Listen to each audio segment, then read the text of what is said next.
Hi friends, இன்றைக்கி வந்து என்ன லஞ்ச் பண்ணலான்னா, இன்றைக்கி வந்து சாதம், தக்காளி ரசம் வச்சு வெண்டைக்காய் பொரியல் பண்ணலாம் அப்படின்னு சொல்லிட்டு எல்லாமே எடுத்து வச்சுருக்கேன். இப்போ வந்து வெண்டைக்காய் ஃபுல்லாக நல்லா கழுவிட்டு சின்னதாக கட் பண்ணி ஃபுல்லாக எடுத்து வச்சுட்டேன். அதுக்கப்புறமா இதுக்கு வத்தல், வெங்காயம் தேவையான அளவு அதையும் எடுத்து சின்னதாக வெங்காயத்தையும் கட் பண்ணி எடுத்து வச்சாச்சு. நான் வத்தல் போட்டு தான் செய்வேன், அதனால் வெண்டைக்காய் ஃபுல்லாக தாளித்து வெண்டைக்காய் ஃபுல்லாக செஞ்சு முடிச்சாச்சு. வெண்டைக்காயோட வேலை முடிஞ்சிச்சு. பக்கத்துலேயே வந்து தக்காளி ரசமும் வச்சாச்சு. ரசம் வந்து முன்னாடியே தாளிச்சிடுவேன், ஃபஸ்ட்டே தாளிச்சிட்டு தான் செய்ய ஆரம்பிப்பேன். அதனால் வந்து ரசமும் வச்சு முடிச்சாச்சு. அதுக்கப்புறம் சாதமும் இதுக்கு இடையில் வச்சு முடிச்சிட்டேன். அதுக்கப்புறம் ஃப்ரூட் என்ன வைக்கணுமோ அதையும் கழுவி எடுத்து வச்சாச்சு.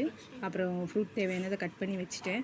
அதுக்கப்புறம் ஷார்ட்டில் பார்த்துருப்பீங்க நீங்கள், ஏற்கனவே எந்த மாதிரி லஞ்ச் வச்சேன் அப்படின்னு சொல்லி நான் சொல்லியிருப்பேன். ரசம் கொஞ்சம் நிறைய ஊற்றி வச்சாச்சுன்னா மத்தியானம் சாப்பிட்றதுக்கு நல்லாவே இருக்கும். தனியாக கொடுத்து அவள் ஊற்றுறதுக்கு அவ்வளோ கம்ஃபர்டபுளாக இல்லைன்னு சொல்லிடுவா. அதனால் நான் அதிலே போட்டு கிளறி வச்சுட்டேன். முட்டை வேண்டான்னு சொன்னதுனால இன்றைக்கி முட்டை எதுவும் வைக்கல அவளுக்கு. அதனால் இன்றைக்கி இடியாப்பம் தான் செஞ்சேன். தேங்காய் பால் செய்யறதுக்கு டைம் கிடையாது, அதனால் வந்து இடியாப்பமும் செஞ்சாச்சு. செஞ்சு அதுக்கு நெய்யும் சர்க்கரையும் போட்டு சாப்பிட்டுட்டு கிளம்பியாச்சு அவள். அதனால் வந்து இப்போ இந்த உங்களுக்கு வீடியோஸ் எல்லாமே டெய்லி பார்க்குறவங்க வந்து சப்ஸ்கிரைப் பண்ணிவிட்டு பாருங்கள். என்னோடய வீடியோஸ் எல்லாமே டெய்லி உங்களுக்கு வந்துக்கிட்டே இருக்கும். பிடிச்சிருந்தால் லைக் பண்ணுங்கள், ஷேர் பண்ணுங்கள், கமெண்ட் பண்ணுங்கள். ஓகே, பாய்.